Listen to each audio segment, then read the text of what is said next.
저는 그날 처음으로 여자가 되었습니다. 남편에게서는 느끼지 못했던 감각이 깨어났고, 이런 느낌을 받을 수 있다는 것이 너무도 신기했어요. 사위에게 둘이 있을 때는 제 이름을 불러달라고 했습니다.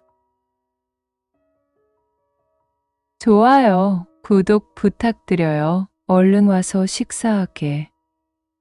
언제나 나는 기분 좋은 목소리로 사위를 부릅니다. 얼굴에 수많은 주름과 처진 피부를 가지고 있지만 여자로서 예쁘게 보이려 합니다. 주책으로 보일 수도 있겠지만 그렇게 하고 싶어집니다. 저는 60이 넘은 나이예요. 대학 교수이고 강단에 서는 일도 얼마 남지 않았습니다. 딸이 하나 있는데 저희 딸은 박사 과정을 밟기 위해 외국에 나가 있고 저는 사위를 데리고 살고 있지요. 남편이 하늘나라로 간 지가 5년이 넘었습니다. 남편은 워낙 체력이 약한 사람이었기 때문에 밤에 저희 방에 찾아오는 일은 1년에 몇 번 되지 않았습니다. 저도 남편을 상대로 별 욕구가 생기지 않아서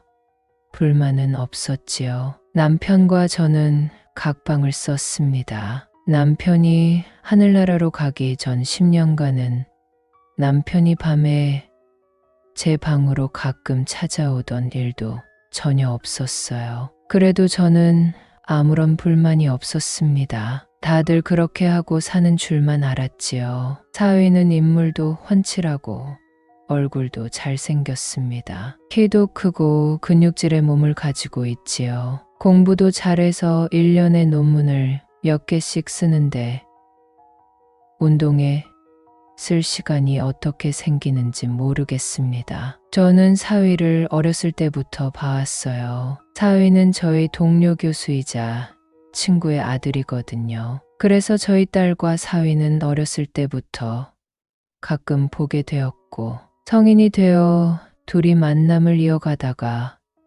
결혼을 하게 된 것이었죠. 사위는 성격이 강한 저희 딸에게 참 자상하게 대해주는 사람이에요. 제가 딸을 잘못 가르친 것인지 딸은 가끔 사위에게 함부로 하는 경우가 있었습니다. 그래도 사위는 자기 아내에게 한 번도 정색을 하지 않았어요. 남편과 함께 살아온 마당 넓은 2층 집에서 살고 있는데 딸과 사위는 1층에서 살고 저희는 2층에서 살았습니다. 딸이 결혼해서 1층에 살기 시작하면서 2층에 따로 출입문을 만들었지요. 딸 가족의 사생활을 지켜주기 위함이었습니다. 저희 딸이 외국으로 유학을 간 후 사위와 저는 둘이 한 집에서 지냈지만 다른 층에 살고 있었기 때문에 서로의 사생활이 보호되고 있었지요. 그렇게 지내던 중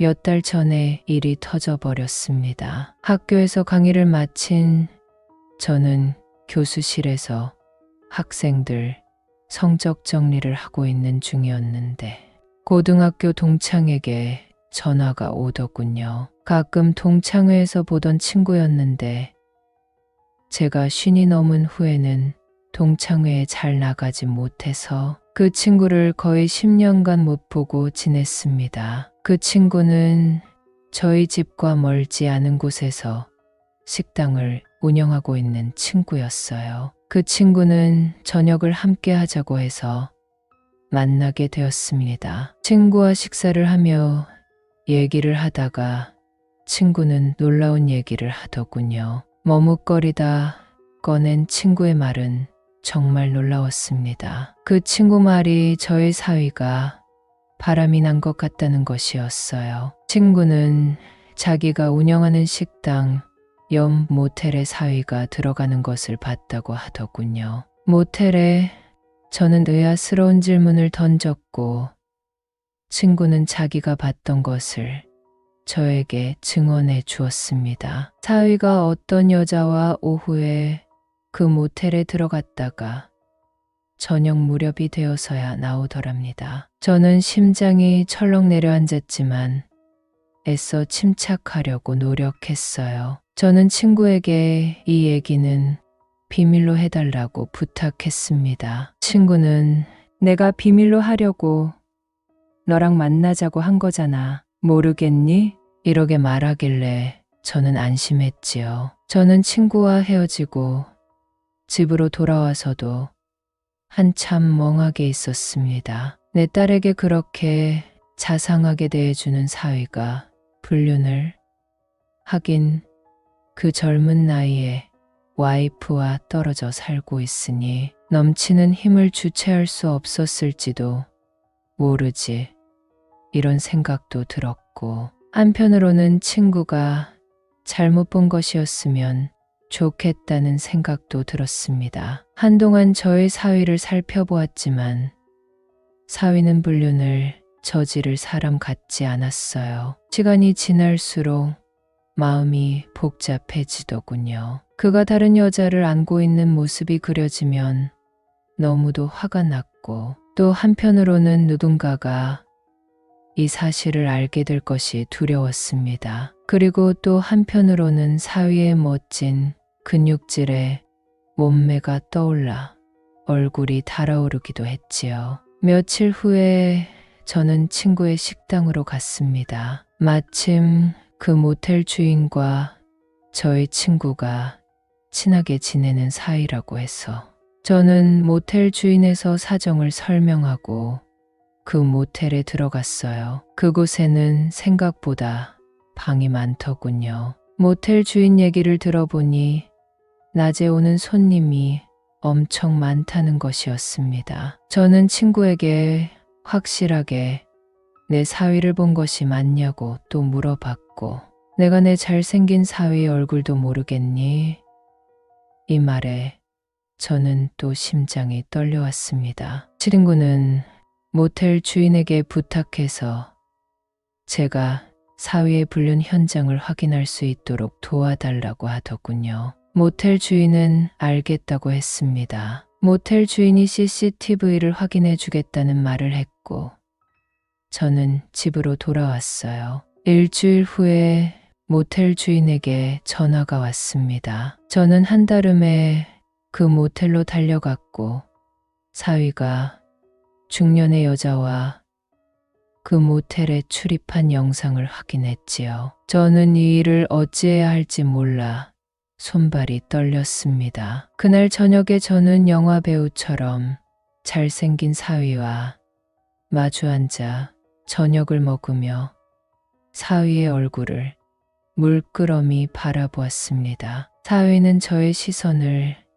약간 부담스러워하는 것 같았어요. 저는 사위에게 단도직입적으로 물어봤습니다. 혹시 자네 영역 모텔에 간 적이 있나? 저의 물음에 사위는 당황한 표정을 지을 뿐 대답을 못하더군요. 괜찮네. 나에게만 말해보게. 사위는 순순히 고개를 끄덕였습니다. 저는 배신감에 몸이 떨렸지만 애써 침착함을 유지하며 다시 말했어요. 자네와 함께 그 모텔에 들어간 여자는 나이가 많아 보이던데. 이렇게 말했더니 사위는 고개를 푹 숙였습니다. 저는 사위에게 시간이 필요하다고 생각해서 아무 말도 하지 않고 기다리고 있었어요. 사위는 한참 후에 고개를 들고 놀라운 얘기를 했습니다. 그는 어렸을 때부터 자기의 엄마만큼 나이가 많은 여자에 대한 환상이 있었다고 합니다. 자기 엄마의 친구들 중에서 가장 아름다운 여인이 바로 저였다고 하더군요. 그래서 저희 딸과 결혼한 것 같다는 말도 했습니다. 저는 너무 놀라웠죠. 그리고 저희 사위는 더 놀라운 말을 했습니다. 그런 환상 때문에 저와 닮은 중년의 여자를 만나게 되었고 그녀와 모텔을 드나들었다는 것이었습니다. 저는 저희 사위에게 사과를 했어요. 저도 모르게 미안하다는 말이 나오더군요. 자네가 그렇게 힘든 줄 몰랐다고 혈기왕성한 시기에 그런 생각이 들 수도 있다고. 나는 자네를 이해할 수 있다고 말해 주었습니다. 사위는 저에게 놀라운 제안을 하더군요. 그 여자를 다시는 안 만날 테니 제가 자신의 애인이 되어줄 수는 있냐는 것이었습니다. 저는 너무 부끄러워서 얼굴이 달아오르는 게 느껴졌어요. 이모도 그동안 많이 외로웠잖아요. 그의 말에 저도 모르게 눈물이 흘렀습니다. 맞아요. 저는 많이 외로웠습니다. 남편과 결혼 생활을 하면서 남편에게 여자로서 사랑을 받아본 적이 별로 없었습니다. 아내로서, 엄마로서, 교수로서 살아온 것이 제 인생의 전부였습니다. 여자로서 사랑을 받아본 적이 없었고, 그런 것이 인생에서 중요한 것은 아니라고 믿고 살아왔습니다. 그는 저에게 그것이 서로를 위한 길이라면 남들이 모르면 그만이에요. 이렇게 말했습니다. 그리고 사위는 울고 있는 저의 손을 잡아 주었습니다. 저는 고개를 들어 사위와 눈을 마주치고 고개를 끄덕였어요. 저는 사위의 손을 잡고 제 방으로 데리고 갔습니다. 우리는 사랑을 나누었어요. 새벽이 되어서야 사위는 저를 놓아주었습니다. 저는 숨을 고르며 사위에게 말했습니다. 앞으로 그녀를 만나지 말아야 한다고 말했고, 사위는 당연하다는 듯이 고개를 끄덕였습니다. 사위는 자신의 아내가 돌아올 때까지 이렇게 애인 사이로 지내자고 하더군요. 저도 고개를 끄덕였습니다. 내가 너무 늙은 것이 미안하다고 했더니 사위는 제 환상 속의 여인인거려 이렇게 말하며 저에게 너무 고맙다고 말해 주었습니다. 저는 그날 처음으로 여자가 되었습니다. 남편에게서는 느끼지 못했던 감각이 깨어났고 이런 느낌을 받을 수 있다는 것이 너무도 신기했어요. 사위에게 둘이 있을 때는 제 이름을 불러달라고 했습니다. 하지만 사위는 싫다고 하더군요. 자기는 꼭 저에게 엄마라고 부를 것이라고 말하는 것이었습니다. 그리고 사위는 제가 그를 아들이라고 불러줬으면 한다는 것이었습니다. 자기의 이름을 부르지 말고 꼭 아들이라고 불러달라길래 저는 또 말없이 고개를 끄덕였습니다. 아들, 오늘 엄마 좀 행복하게 해줄래? 저는 저의 사위에게 이렇게 말한 적이 있는데 사위는 이 말을 들을 때마다 너무 행복하다고 하더군요. 그는 저를 너무 사랑한다고 합니다. 너무 소중하다고 합니다. 집에 있을 때 사위는 저와 꼭 붙어 있습니다. 그는 제가 화장실에 가도 따라오고 샤워를 할 때도 옆에서 저를 지켜줍니다. 큰 보리를 볼 때도 사위는 옆에 있습니다. 처음에는 너무 부끄러웠지만 차차 익숙해지더라고요. 그 부끄러움은 또 다른 설레임으로 변하기도 합니다. 저희는 젊은 커플처럼 지내고 있습니다. 너무 부끄럽지만 사위가 시키는 것은 모두 해주며 지내고 있지요. 사위는 제가 부끄러워하는 모습이 너무도 사랑스럽다고 합니다. 다 늙어서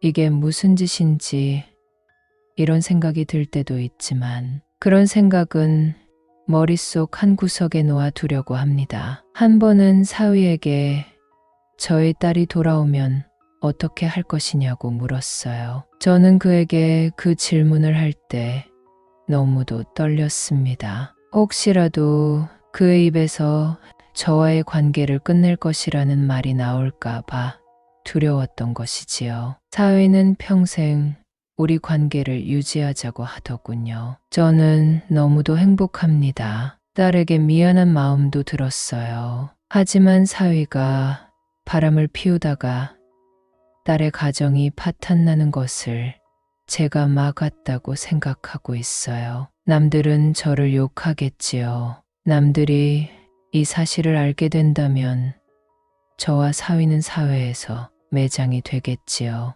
하지만 사위는 멈추지 않을 것 같습니다. 저도 마찬가지이고요.